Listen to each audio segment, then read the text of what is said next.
is another episode of City Talks where we talk with residents in Hamilton and, as you can tell, all over the world about things that they are concerned about in their neighborhoods, in their cities. So today I'm excited and happy to have Mayor John Baltes with us. John just came through Toronto. I think you were in Toronto last week, right? I was. Yes. And so next time you have to come by Hamilton. Hamilton is like 40 minutes away from Toronto. So hopefully the next time you come to Canada, we can get you to come to Hamilton and you can bike around the city with us. So um Emeryville. It's a small town, and correct me if I'm wrong. The population is about 12,900 or so, give or take, right? Yep. And is in the corridor between Berkeley and Oakland. I just found out that for those of you that are Pixar movie fans, I think Pixar Animation is in the town of Emeryville. So there you go. So before we get into the things that you are concerned about, especially since you are the mayor, what are the great things about Emeryville that you want to share with us? Well, thanks for inviting me to share some time with you today. Yeah, Emeryville is a 1 square mile city. It's I like to say it's the mightiest little city in the Bay Area, and it has about 13,000 people. We are nestled right on the waterfront between Oakland and Berkeley. We're a very dense urban city right across the Bay Bridge from San Francisco. So you get the best of the Bay in the heart of the East Bay. Emeryville is a community that historically was an industrial town. It had a really small population till about 20 or 30 years ago and has been under a lot of redevelopment, turning itself into kind of an urban residential and other types of mixed use community. The Pixar World Animation Studios are located across the street from our town hall, and it's a couple blocks from my house as well. It's the largest employer here in town. We have a lot of other really cool stuff going on. Emeryville is kind of known as a life sciences and bio and tech corridor. So there's a lot of really cool, innovative companies doing things in food science and natural sciences work here. So it's a lot of innovation, research on some of the world's vaccines for tropical diseases happen here. But we also are the world headquarters for Cliff Bar and grocery outlet Bargain Market and Pete's Tea and Coffee. So a lot happens under one little square mile of roof here. But what we're also known for is really livable and sustainable development. So we're really actively engaged in building housing, affordable housing, sustainable housing, doing environmental and energy conservation work.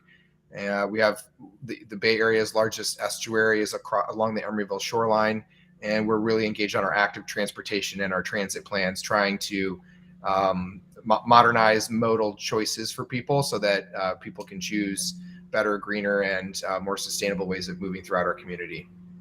So let's just get into it since you ended on active modes of transportation. So can you explain what that means and how as mayor or just as somebody that is known as a biking advocate, if I can use that term, like can you explain that term to us? Sure. Active transportation is essentially non-automated transportation. So other than a car, or personal vehicle, or public or mass transit. So this would include walking, biking, skating, scootering, um, anything that would kind of fall into that more human-scaled mode of transportation. That would be active transportation, and our city is regarded as a leader on the development of active transportation spaces and networks. And we have a really ambitious active transportation plan update in the works. A lot of new things we're going to do on top of what we've been doing. And I've been an advocate for it. I've been cycling since I was a child. Bicycled to school growing up, and I bike anywhere in the city. I'm most commonly seen out on any one of our bike routes or trails, people will often just stop me. They're like, "You're the mayor." I'm like, "I am." It's kind of the best way to meet your mayor. And I do mobile moving office hours. You can bike with me and talk to me about it, whatever you want around town. So it's a really great way to meet your neighbors. There's a lot of interest out here. It's also a fun way to meet people. Lots of people ask me to do rides with them. And so I will get entire cohorts of people out on a bike. We'll bike the community. They learn more about their city. They learn about opportunities to be advocates for safer streets in their cities. And they also just get to talk to an elected official about whatever is on their mind that they want to talk about. This is great. So, can you give us one example of how your Emeryville has invested in biking infrastructure that has improved the outcome of street safety and what have you? Sure, I'll give you a really recent example. So we have in our master plan something called the Emeryville Greenway, and it's a corridor that goes from the northeast corner of our city to the southwest corner of our city, transversing it. That is intended to be bike pedestrian oriented and almost exclusively car free. And it's kind of in 3 or 4 segments. And so the first segment was built a while ago, 15 years ago, and it's on an old rail spur. It goes through the northernmost part of our city, and it's completely separated bike trail and pedestrian path that winds its way through a dense residential neighborhood. There's in people's front doors, walkout porches are on the Greenway. People love it up there. Then there's kind of this middle section of the city that is on a route through on a street. It's supposed to be a neighborhood street, Doyle and Stanford streets. And then the bottom third of the city is similar to the northern third, is along the rail tracks, the Union Pacific. That bottom third is going to be completed next year. So we'll have the whole system complete by the end of next year. And this middle third, there was a section of it on Doyle Street, about 7 blocks of Doyle Street.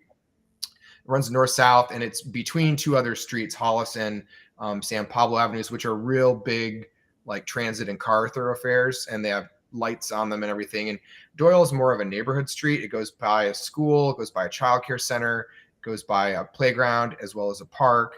And it's really intended to be slow and not a car thoroughfare. However, prior to COVID, we were seeing an increase in traffic counts on Doyle Street. And we were seeing people speed through and not even stop at stop signs in this really sensitive neighborhood area, trying to bypass the lights on those parallel routes during rush hour. So when COVID began and a lot of people were not driving, there was a stay-at-home order out here in California. Our city moved really quickly. We have a transportation committee that's comprised of myself and our vice mayor. We worked with city staff, and we announced that we were going to close all the southbound traffic on Doyle Street, put K-rail down the street, and that we selected 2 blocks on the street what would be completely closed to traffic in both directions. So we kind of created these blocked off areas for no car movement, and then there was only some small northbound movement on a couple blocks in between those closed blocks. And what it did was it was intended to give people COVID space to like move around and be active and social in a safe manner. But what it did was it totally killed all the traffic counts on Doyle Street as well. So cars had no incentive to use it because you couldn't continuously go through it. It was no longer like a cut through for folks.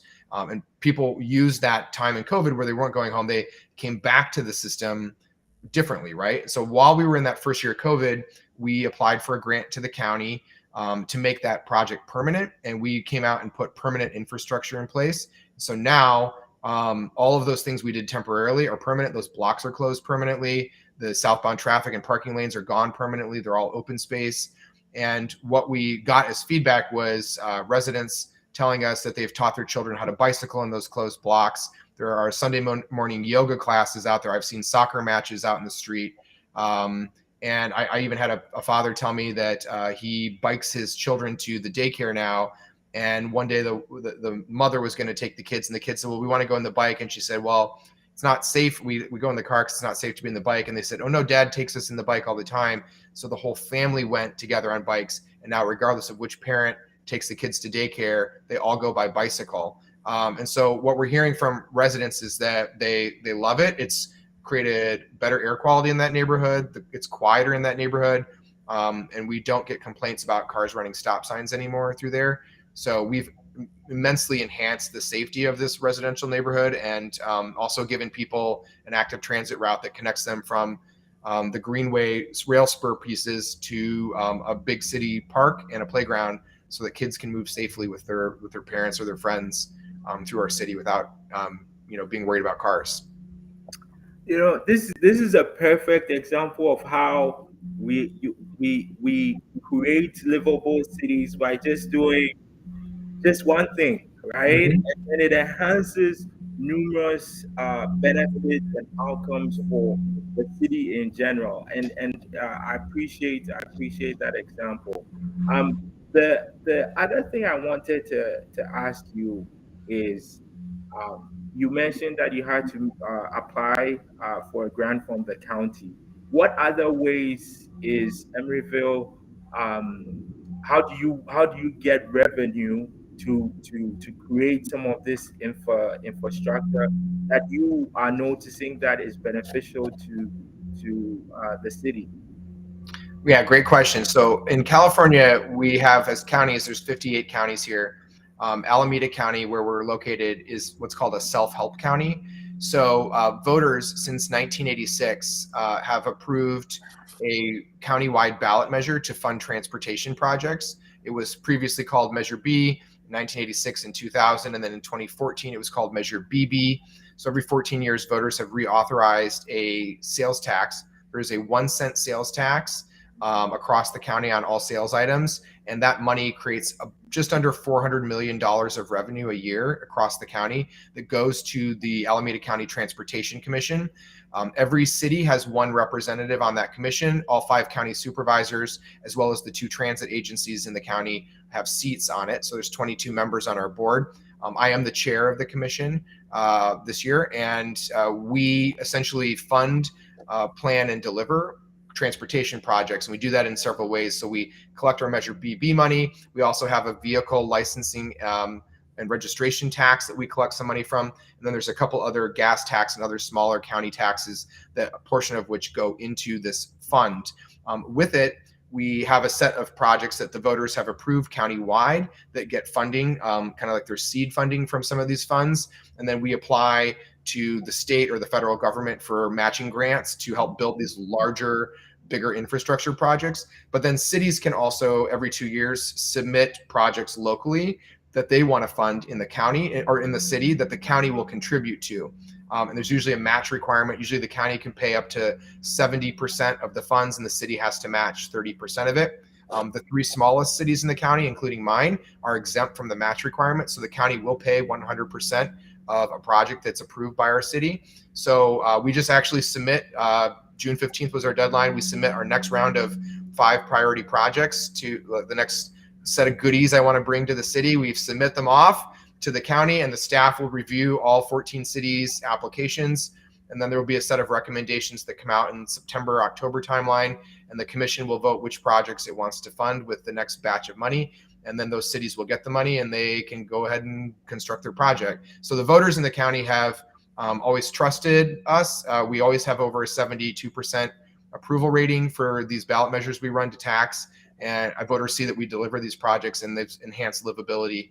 And so that's the primary way in which our city gets money. We do also have transportation impact fees. So whenever there's a really large new development, a commercial or a lab or a science project that gets built in the city, there is a local impact fee that they pay to mitigate the impact they have on our transportation system. And we reinvest the funds they get, it's usually several $100,000, into immediately improving the areas right around their project. So which we have one right now that's going to be on our council agenda in 2 weeks. And we have negotiated with that developer that their impact fee and their bonus points, they're going to actually, we're going to close an entire city block along their campus that's on a bike route. So similar to what we did on Doyle Street, eliminate the car priority for that so that cars don't want to use it. And they're going to put in retractable bollards, an entire tree system along the entire block, and create a pedestrian plaza that only bikes and peds can go through. So it'll be like a respite space along one of our bike corridors. And so that's kind of how we build it as we get the money, and we keep putting the projects out. Our active transit plan, we're going to remove a whole street from our city and turn it into a trail in our next iteration of our plan. And so we're known for being very aggressive in that. We have the second highest percentage of people in the Bay Area who don't commute by a car now. So we're at 28% of our residents don't use a car to commute anymore. And we do that by creating the infrastructure that gives them choices. This just makes me happy. I'm just, yeah, because in Hamilton in Ontario, trying to get projects like this started is like pushing a mountain, right? Mm. You have so many people that do not want these things to happen. But again, you are outlining all the great outcomes, not just for the residents, but also for the businesses that are in the city. So yeah, I'm just, yeah, it just makes me happy. So we're running out of time. Mhm. One of the other things I wanted to ask you, and I think you mentioned this, but if you can expand on it a little bit, is what are some of the challenges that Emeryville is facing right now, and how are you as the mayor and your fellow uh, councillors dealing with some of these issues? Yeah, great question. So the challenges have changed a lot in some ways and not in others. I think the biggest is the regional challenge we have, which is homelessness and housing. So there is a significant unhoused population across the Bay Area region, and we're not excluded or special in any respect, and avoid that. We see the fact that there's a need to build more housing. The state of California has like something between 2.5 to 3 million units short of homes that are needed to adequately house lower income people, unhoused folks, and make housing actually affordable to people out here. So housing is really expensive. What do we do about that? Well, our city is kind of has a reputation of being extremely progressive on housing. So a lot of cities out here are pretty NIMBY about housing approvals and holding back housing approvals. People who currently have theirs like to say no to new things. We are the opposite of that in most respects, I would say. We are a city that says yes to housing. And so we've done that in several ways. One, we streamlined our development code. So instead of it being these like negotiations with councils or planning commissions, everything that's expected is spelled out in code, and it's largely administrative in nature so that housing projects don't face delays, new costs. That helps projects like the one that's behind my house that's going to open in a week come online. There'll be 500 new units of housing across the street from me here with a 2-acre city park and a playground and a tot lot and a dog park and a basketball court and then a garden. So like there's a whole thing going on here, but we approve that quickly. We also build housing for all incomes as we go. So we have an affordability requirement for all market rate housing. So when they enter our development process, they usually want certain bonuses and entitlements. And so rather than negotiate it, we just simply say, if you need any of these things, X% of your units have to be affordable, and it has to be at these income levels. So the developers know day one, there's not going to be this like bargaining thing. They just basically like, this is the business, this is the cost of business in our city. Developers build it. Everyone told us when we passed that, oh, nobody will build in your city anymore. We get more requests to build here than almost any other city in the East Bay. And that's because people, it's predictable and they want that. The other thing is that we became a market player. And so we ran an affordable housing bond in 2018. It was my kind of keynote thing that year. $50 million housing bond. It was the most money per capita for a city in California for affordable housing. Voters passed it by a 73% margin in our city. And so we developed over the last couple of years an expenditure plan, and we are going to build housing at about 7 city-owned sites across the city that will be affordable.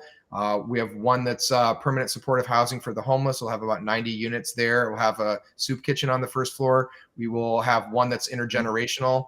So it'll be seniors and youth aging out of the foster care system who have no families to turn to. We'll have several that will be family ownership opportunities for working families that are in blue collar jobs and low income. And we have a couple buildings that are multi-bedroom units for low income families. So we are kind of doing all of it, as much as we can. We really delight in doing it. So that's our contribution to addressing the homelessness problem is we provide services, but we also want to solve the long-term problem, and homelessness is solved with housing. Yeah, I mean, it's this has become a challenge everywhere. It doesn't matter where you are actually in the globe. Doesn't matter. Housing has become an issue, and even with the inflation that we are seeing everywhere, affordability is also become an issue for all income levels. So this is very inspiring. I think you've spent 23 minutes with us, and you're already inspiring me. So I'm hoping those that get to watch this later on will kind of take some of the lessons that you are sharing here. I think we have about 6 minutes. Can you, and you can say no to this, but I read somewhere that you also have another job in addition to being the mayor. Are Yes. you at liberty to share what that job is and what you do in that other job? Oh yeah. So small cities in California, the general law of the state says that we're part-time employees. So I don't receive like a salary. I get a stipend. I don't have any staff of my own. So I have a whole separate full-time job, as all of us do. So it's kind of like doing two full-time jobs, because you can't really be the mayor of a city part-time. But my full-time job, I'm the state policy director at a nonprofit. I was a legal aid attorney for a long time. I represented people who were homeless or unhoused in Chicago for a number of years, and I moved out here about 11 years ago. I run the policy division of a nonprofit that does advocacy to end mass incarceration and invest in alternatives to the carceral state. So community-based health and wellness services and trauma services for victims of violent crime in Black and brown communities predominantly that have traditionally been disinvested in. So I run the policy division, and I write legislation in California and Arizona to have states make greater investments in communities that are over-policed. Can you share some of the policy recommendations with us that Yeah, I you think one of the big ones is one of the big things that it was actually, I was in a great conversation right before this meeting. You look in the United States, we have this massive problem with gun violence, and it leaves a lasting harm on the people in those communities who are impacted by it, whether they witness it, whether they experience it personally, whether someone in their family does. It can be really traumatic on people's lives. And trauma it really roots itself into people, some more than others, and it can be debilitating. It can cause people not to return to work. It can cause them to self-neglect, neglect their families or children. It can actually also, for some people, survivors of sexual violence or domestic violence, it can actually lead to the manifestations of similar behaviors. It can actually cause them to seek retribution or other types of actions because they don't have access to counseling, therapy, and other proven treatments that address trauma. And so you look at what happened in Highland Park, Illinois, where there was a lot of gun violence, and the response from the community was there's counselors available, there's therapy available, there's all kinds of services being provided, and that's a more affluent community. By contrast, there was an unarmed Black teenager in Akron, Illinois, or Akron, Ohio, who was killed by police, 60 bullets, and the community there had a rally and a march and a protest, and the city responded with a lockdown. And there's no trauma-informed services there. And so what happens is there's these cycles of violence and these events that take place that really meaningfully harm people, and we don't have services available to them. So one of the biggest pieces of advocacy I do in my full-time job is raising awareness with state legislatures about the need to invest in those communities. And there is a service model called the Trauma Recovery Center model that really integrates all the forms of behavioral health and psychiatric and other types of care that people need in the aftermath of trauma. And we really push state legislatures to put funding into specific communities where there are high levels of this type of experience and invest in those services so that the community has a resource to help them heal. Because a lot of our problem, unfortunately, in the United States is that this is a place where like we move on to the next mass terrible event and we don't actually help heal. And what we're doing is we're cycling trauma through intergenerationally in our lives and our families. And we need to actually give people the skills and coping mechanisms and tools they need to heal themselves. And so that's kind of the advocacy work I do. This is important work. And yes, I mean the I would say the same thing happens here in Canada, in Black and racialized communities and in indigenous communities. That cycle of trauma is also present, and we're not investing and providing the resources needed to support those communities. So yeah, thank you very very much for sharing your experience, be it as a policy person and also as a part-time mayor who seems to be doing full-time mayor duty. So thank you very much, and I hope that we can continue this discussion again, maybe later on in the year, just to get an update of some of the projects that you shared with us. And now we have to get you on record. If you're coming back to Canada, you have to make your way to Hamilton, not just Toronto to go and see the Blue Jays. You have to come to Hamilton to see the Tiger Cats and other sport activities here in Hamilton. So I look forward to seeing you here in Hamilton when you come down to when you come up north to Canada sometime soon. Sounds good. Next time I will not sleep on Hamilton. I'll make sure I make a stop in Hamilton. I had a lot of people ask me to come to Hamilton and Burlington, and I just didn't have the time. So I see that there you go. And maybe we just get you to bike from Toronto all the way to it wouldn't. I actually looked at whether I could do that. I was going to do that, but I just didn't have the time. So yeah. Well, I couldn't thank you very much, and we appreciate your time. And again, let's try and do this later on this year to catch up on things and see what you're doing, and maybe we can catch you up on things that are happening here in Hamilton. But thank you very much for your time. you're very welcome. Thanks for having me. Okay, take care. And for Hamilton folks, we're back next week Tuesday. I'll let you know who we'll be talking with, and also next week Monday, as you all know, here in Hamilton, a cyclist was struck by a vehicle and lost their life. There's going to be a ghost bike ride happening on next week Monday at I believe the meeting place is Summit Park, and everyone is going to bike to where the accident happened. So if you're available, please join. I know there's also a GoFundMe that has been set up to support with the funeral cost. So if you can support either one or both of those initiatives, please do so. And hopefully, this is a reminder that we need to create safe streets for everyone: cyclists, pedestrians, seniors, families, and what have you. And we can't just leave the roads as it is. We have to actually invest in it. So for those of you that are Hamilton, if you can do that, that would be great. And thank you, John. We'll see you soon. All right. Take care. All right, take care.